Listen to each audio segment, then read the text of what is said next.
Capítulo 21. Emma no podía perdonarle, pero como el señor Knightley, que había estado también en la reunión, no había advertido ningún motivo de provocación ni ningún resentimiento, y solo había visto las mayores amabilidades y cortesías por ambas partes, al día siguiente por la mañana, cuando volvió a Hartfield para tratar de unos asuntos con el señor Woodhouse, expresó su satisfacción por la velada de la noche anterior, no de un modo tan claro como lo hubiera hecho de no encontrarse presente el padre de Emma, pero siendo lo suficientemente explícito para que ésta le comprendiera a la perfección. Había solido reprochar a Emma el ser injusta para con Jane, y ahora se alegraba muchísimo de ver que la situación había mejorado. «Una velada agradabilísima», empezó diciendo, después de haber hablado de todo lo necesario con el señor Woodhouse, de que éste le hubiera dicho que había comprendido y de que guardaran los papeles. «Muy agradable. Usted y la señorita Fairfax nos obsequiaron con una música deliciosa. Señor Woodhouse, no conozco mayor placer que estar cómodamente instalado en un sillón mientras dos jóvenes como estas nos regalan los oídos durante toda una velada. A veces con música, a veces con su conversación. Estoy seguro, Emma, de que a la señorita Fairfax tiene que haberle parecido agradable la velada. En cualquier caso, por usted no quedaría. Me alegré de ver que le dejaba tocar tanto, porque como en casa de su abuela no tiene ningún instrumento, ella debe de haberlo agradecido mucho». «Me alegra saber que le pareció acertado», dijo Emma sonriendo, «pero no creo que acostumbre a ser descortés con las personas que invitamos a Hartfield». «Oh, no, querida», dijo su padre al momento, «de eso sí que no tengo la menor duda. No hay nadie que sea ni la mitad de atenta y de cortés que tú. Si acaso eres demasiado atenta. Ayer noche los panecillos. Creo que con que hubiese ofrecido una sola vez hubiese bastado». «No», dijo el señor John Knightley casi al mismo tiempo, «no suele ser usted descortés, ni en modales ni en comprensión. En fin, creo que usted ya me entiende». La maliciosa mirada de Emma significaba, le entiendo perfectamente, pero solo dijo, «La señorita Fairfax es muy reservada». «Siempre le he dicho que lo era, un poco, pero no tardará usted en disculpar la parte de su reserva que debe ser disculpada, la que tiene su origen en la timidez. Lo que es discreción ha de respetarse». «¿Le parece tímida? A mí no». «Mi querida Emma», dijo trasladándose a una silla que estaba más cerca de ella, «supongo que no irá a decirme que no le pareció agradable la velada de ayer». «Oh, no, me divirtió mucho mi perseverancia en hacer preguntas y el pensar que obtenía tan poca información». «Lo lamento», fue su única respuesta. «Yo supongo que todo el mundo lo pasó bien», dijo el señor Woodhouse con su habitual placidez. «Por lo menos yo sí. Al principio estaba demasiado cerca del fuego, pero luego retiré un poco la silla, muy poquito, y ya dejó de molestarme. La señorita Bates estaba muy locuaz y de buen humor, como siempre, aunque para mi gusto habla demasiado aprisa, pero es muy agradable y la señora Bates también, aunque de un modo distinto. Me gustan las antiguas amistades, y la señorita Jane Fairfax es una jovencita muy linda y muy bien educada. Estoy seguro, señor Knightley, de que pasó una velada muy agradable, gracias a Emma». «Sin duda, y Emma gracias a la señorita Fairfax».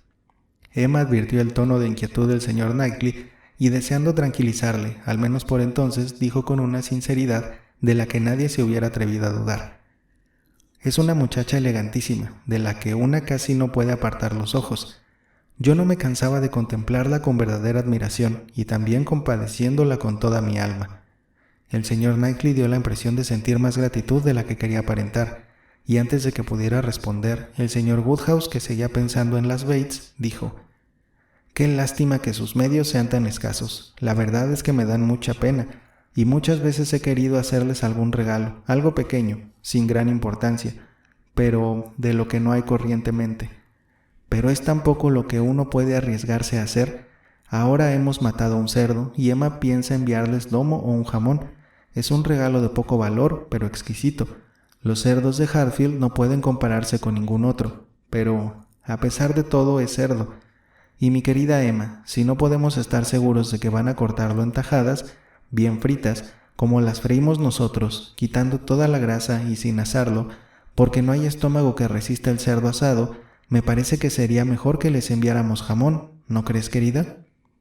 «Mi querido papá, les he enviado todo un cuarto trasero. Ya sabía que este era tu deseo. El jamón tendrá que salarlo, ya lo sabes, y es riquísimo, y el lomo pueden comérselo como quieran». Has hecho muy bien, querida, muy bien. Yo no sabía nada de esto, pero era lo mejor que podía hacerse. Pero el jamón que no le salen demasiado, y si no está demasiado salado y queda bien hervido, como Serle nos hierve los nuestros, si se come con mucha moderación acompañándolo de nabos hervidos y un poco de zanahoria o de chiribía, no creo que pueda hacerles daño. Emma, dijo bruscamente el señor Knightley, tengo una noticia para usted. A usted le gustan las noticias, y cuando venía he oído algo que creo que le interesará. ¿Noticias? Oh, sí. Siempre me gusta saber lo que ocurre. ¿De qué se trata? ¿Por qué sonríe usted de ese modo? ¿Dónde lo ha ido usted? ¿En Randalls? Él solo tuvo tiempo para decir, no ha sido en Randalls. No me he acercado por allí. Cuando la puerta se abrió de repente y la señorita Bates y la señorita Fairfax entraron en la estancia. La señorita Bates, rebosando agradecimiento y noticias, no sabía cuál de las dos cosas dar libre curso antes que la otra. El señor Knightley enseguida comprendió que había perdido la oportunidad y que ya no le iban a dejar decir ni una sílaba más. Querido señor Woodhouse, ¿cómo se encuentra esta mañana? Mi querida señorita Woodhouse, estoy verdaderamente abrumada. ¡Qué magnífico cuarto de cerdo! Son ustedes demasiado buenos. ¿Conocen ya la noticia? El señor Elton va a casarse. En aquellos momentos en quien menos pensaba Emma era en el señor Elton, y quedó tan extraordinariamente sorprendida que no pudo evitar un pequeño sobresalto y un ligero rubor al oír aquellas palabras. Estas eran mis noticias, supuse que le interesarían, dijo el señor Knightley con una sonrisa que parecía aludir a lo que había pasado entre ellos. Pero, ¿dónde ha podido usted enterarse?, exclamó la señorita Bates. ¿Dónde es posible que lo haya usted oído, señor Knightley? Porque aún no hace 5 minutos que he recibido una nota de la señora Cole. No puede hacer más de 5 minutos, o, en fin, como máximo 10, porque ya me había puesto el sombrero y el chal y estaba a punto de salir. Bajé solo un momento para volver a hablar con Patty sobre el cerdo. Jane estaba esperando en el pasillo, ¿verdad, Jane? Porque mi madre tenía miedo de que no tuviéramos un recipiente lo suficientemente grande para salarlo, y yo me dije, bajaré a verlo, y Jane dijo, ¿quieres que vaya yo? Porque me parece que estás un poco resfriada, y Patty ha estado fregando la cocina. Oh, querida, dije yo. Bueno, pues precisamente en aquel momento llegó la nota. Una tal señorita Hawkins. Eso es todo lo que yo sé. Una tal señorita Hawkins de Bath. Pero, señor Knightley, ¿cómo es posible que se haya enterado usted? Porque en el mismo momento en que el señor Cole se lo dijo a la señora Cole, ella me escribió, una tal señorita Hawkins. Hace 1 hora y media he estado hablando de negocios con el señor Cole. Cuando yo llegué acababa de leer la carta del señor Elton y me la enseñó enseguida. Vaya, eso sí que... me parece que nunca ha habido una noticia que interese a más gente. Querido señor Woodhouse, es usted demasiado bueno. Mi madre me ha encargado que le dé sus saludos más afectuosos y 1.000.000 de gracias, y dice que usted nos está verdaderamente abrumando con sus amabilidades. La verdad, replicó el señor Woodhouse, es que consideramos, y en realidad es así, nuestros cerdos de Hartfield tan superiores a cualquier otro cerdo, que Emma y yo no podíamos tener mayor placer que... Oh, mi querido señor Woodhouse, como dice siempre mi madre, nuestros amigos son demasiado buenos para con nosotras. Si hay alguien que sin grandes medios de fortuna dispone de todo lo que puede llegar a desear, estoy segura de que somos nosotras. Nosotras sí que podemos decir que nos ha tocado la mejor parte. Bueno, señor Knightley, de modo que usted llegó incluso a leer la carta. Vaya, vaya. Era muy corta, solo para anunciar la boda, pero desde luego alegre y exultante, y al decir esto miró significativamente a Emma. Decía que había tenido la suerte de... En fin, no me acuerdo exactamente de lo que decía, tampoco me interesaba tanto como para recordarlo. En resumen, lo que decía es lo que usted ha dicho ya, que iba a casarse con una tal señorita Hawkins. Por el tono de la carta me imagino que la boda acababa de concertarse. El señor Elton se va a casar, dijo Emma apenas pudo hablar. Todo el mundo hará votos por su felicidad. Es muy joven para casarse, fue el comentario del señor Woodhouse. Hubiera hecho mejor no teniendo tanta prisa. A mí me parecía que vivía muy bien tal como estaba. Siempre nos alegraba verla en Hartfield. Una nueva vecina para todos, señorita Woodhouse, dijo la señorita Bates jubilosamente. Mi madre está encantada. Dice que le parecía mal que en esta pobre y vieja vicaria no hubiese un ama de casa. Eso sí que son grandes noticias. Jane, tú no conoces al señor Elton, no me extraña que tengas tanta curiosidad por verle. La curiosidad de Jane no parecía ser lo suficientemente intensa como para absorber su atención. No conozco al señor Elton, replicó al ser interpelada. ¿Es alto? ¿Quién puede contestar a esta pregunta?, exclamó Emma. Mi padre diría que sí, el señor Knightley que no, y la señorita Bates y yo es el justo término medio. Cuando lleve usted más tiempo aquí, señorita Fairfax, ya se irá dando cuenta de que el señor Elton es el modelo de perfección en Highbury, tanto en lo físico como en lo moral. Tiene usted mucha razón, señorita Woodhouse, ya se irá dando cuenta. Es un joven de grandes prendas, pero querida Jane, recuerda que ayer te decía que era precisamente de la misma talla que el señor Perry. La señorita Hawkins, estoy convencida de que es una joven excelente. Ha sido siempre tan atento con mi madre. Hacía que se sentara en los primeros bancos para que pudiera oír mejor, porque mi madre es un poco sorda, ¿sabe usted? No mucho, pero un poco dura de oído. Jane dice que el coronel Campbell es un poco sordo. Él tiene la impresión de que los baños le sientan bien, baños de agua caliente, pero Jane dice que la mejoría no le dura mucho. El coronel Campbell, ¿sabe usted?, es lo que se dice un ángel, y el señor Dixon parece ser un joven de grandes prendas, digno de él. Es una suerte tan grande que la gente buena se encuentre, y siempre termina encontrándose. Ahora, por ejemplo, el señor Elton y la señorita Hawkins, y aquí están los Cole, que son personas tan buenas, y los Perry. Yo creo que nunca ha habido un matrimonio más feliz que los Perry. Lo que yo digo, señor Woodhouse, dijo volviéndose hacia él, es que creo que hay muy pocos lugares en que haya tan buenas personas como en Highbury.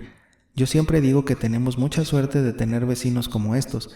Mi querido señor Woodhouse, si hay algo en el mundo que le gusta a mi madre es el cerdo, lomo de cerdo bien asado. En cuanto a quién es la señorita Hawkins o qué hace o cuánto tiempo hace que el señor Elton la conoce, dijo Emma, supongo que nada puede saberse. Yo no creo que se hayan conocido hace mucho, hace solo 4 semanas que se fue. Nadie conocía ningún detalle, y después de que se formularan varias preguntas más, Emma dijo, «Está usted muy callada, señorita Fairfax, pero confío en que llegará a interesarse por estas noticias. Usted que últimamente ha tenido ocasión de ver y oír tantas cosas referentes a estas cuestiones y que ha conocido tan de cerca uno de estos procesos, con la boda de la señorita Campbell. No podemos excusarle el que se muestre indiferente con el señor Elton y la señorita Hawkins».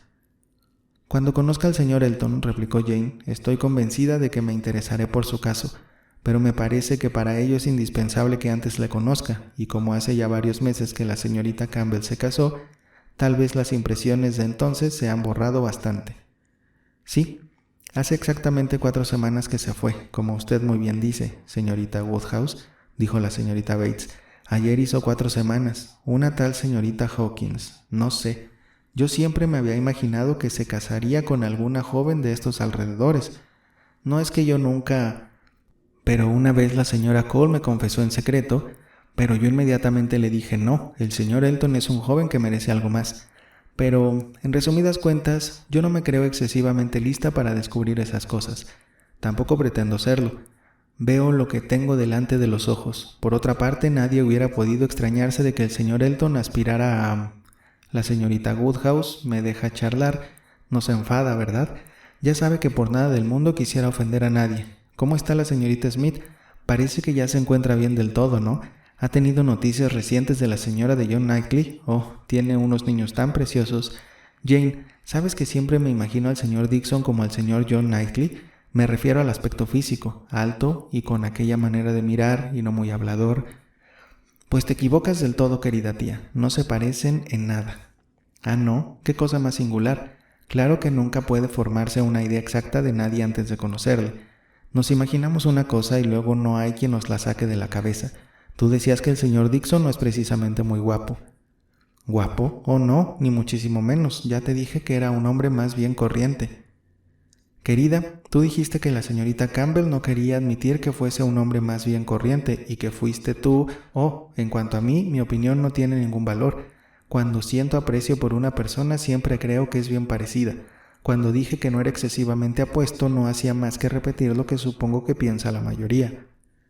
Bueno, mi querida Jane, me parece que tenemos que irnos. El tiempo está inseguro y la abuelita estará intranquila. Es usted muy amable, mi querida señorita Woodhouse.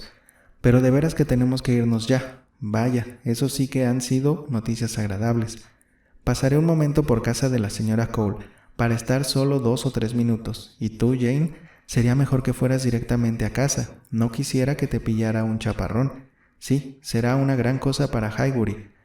Muchas gracias, muy agradecidas. No creo que avise a la señora Goddard. Ella solo se interesa por el cerdo hervido. Cuando preparemos el jamón ya será otra cosa. Bueno, hasta la vista, mi querido señor Woodhouse.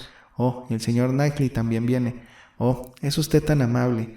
Si Jane está cansada, ¿querrá usted ofrecerle su brazo? El señor Elton y la señorita Hawkins. Adiós, adiós a todos. Cuando Emma quedó a solas con su padre, la mitad de su atención la reclamó el señor Woodhouse, quien se lamentaba de que los jóvenes tuvieran tanta prisa por casarse y de que además se casaran con desconocidos, y la otra mitad pudo dedicarle a reflexionar sobre lo que acababa de oír. Para ella era una noticia divertida, francamente una buena noticia, ya que probaba que el señor Elton no había sufrido mucho por su desaire, pero lo sentía por Harriet. Harriet iba a sentirlo, y lo único que podía hacer era ser ella misma la primera en enterarla y evitarle así que otros le dieran la noticia con menos delicadeza. Era precisamente la hora en que ella solía ir a Hartfield, si se encontrara por el camino con la señorita Bates, y cuando empezó a llover, Emma se vio obligada a resignarse a esperar que el mal tiempo la retendría en casa de la señora Goddard. Sin duda alguna iba a enterarse de todo antes de que ella tuviese ocasión de prevenirla.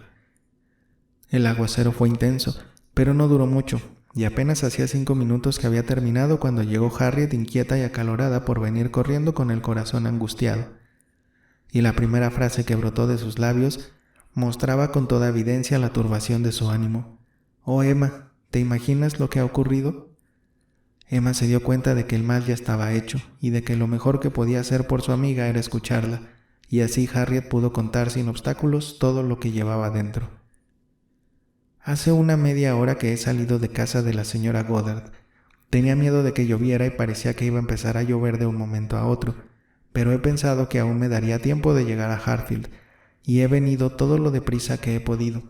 Pero al pasar cerca de la casa de una muchacha que me está haciendo un vestido, he pensado que podía entrar un momento para ver cómo lo tenía, y aunque solo he estado allí un momento, apenas salí ha empezado a llover, y yo no sabía qué hacer. Y entonces he seguido andando muy aprisa y he ido a refugiarme en la tienda de Ford. Ford era el propietario de la mejor tienda de pañería y mercería, la primera en importancia de Highbury por sus dimensiones y su buen gusto. Y allí he estado sentada más de 10 minutos sin imaginarme ni muchísimo menos lo que iba a pasar, cuando de repente veo que entran 2 personas. Desde luego ha sido una gran casualidad, aunque claro que ellos son clientes de Ford, pues entraron nada menos que Elizabeth Martin y su hermano. Querida Emma, ¿tú te imaginas? Yo creí que me iba a desmayar. No sabía qué hacer. Estaba sentada cerca de la puerta. Elizabeth me vio enseguida, pero él no. Estaba distraído con el paraguas. Estoy segura de que ella me vio, pero desvió la mirada e hizo como si no me hubiera conocido, y los dos se fueron hacia el otro extremo de la tienda y yo me quedé sentada cerca de la puerta. Oh, querida, pasé tan mal rato. Estoy segura de que debía estar tan blanca como mi vestido, pero no podía irme, claro, porque estaba lloviendo, pero hubiera querido estar en cualquier parte del mundo menos allí. Oh, mi querida Emma. Bueno, por fin, supongo que él volvió la cabeza y me vio, porque en vez de seguir prestando atención a lo que compraban, empezaron a cuchichear los dos. Y estoy segura de que hablaban de mí, y yo no podía por menos de pensar que él la estaba convenciendo para que me hablara. ¿Crees que me equivocaba, Emma? Porque enseguida ella vino hacia mí, se me acercó y me preguntó cómo estaba, y parecía dispuesta a darme la mano si yo quería. No parecía la misma de siempre, yo me daba cuenta de que estaba nerviosa, pero parecía querer hablarme de un modo amistoso y nos dimos la mano, y estuvimos charlando durante un rato, pero ya no me acuerdo de nada de lo que dije, yo estaba temblando.